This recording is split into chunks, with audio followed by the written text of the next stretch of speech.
Mainit na balita, deported mula sa Pilipinas ang ilang South Korean nationals na sangkot umano sa panloloko at illegal gambling.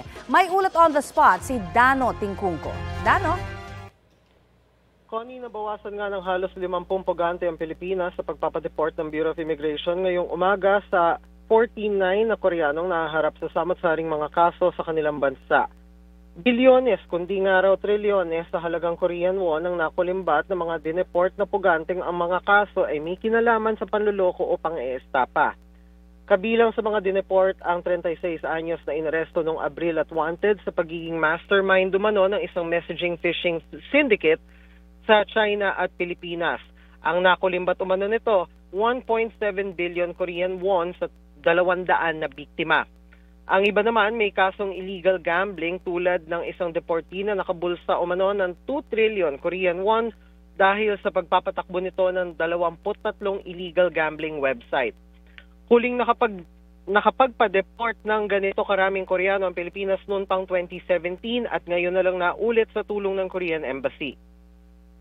Bukod sa bahagi ng proseso ito para maiharap sa ustisya ang mga pugante, isa rin daw itong paraan ng BI para patunayang mali ang inaakala ng ilan na madaling taguan ang Pilipinas.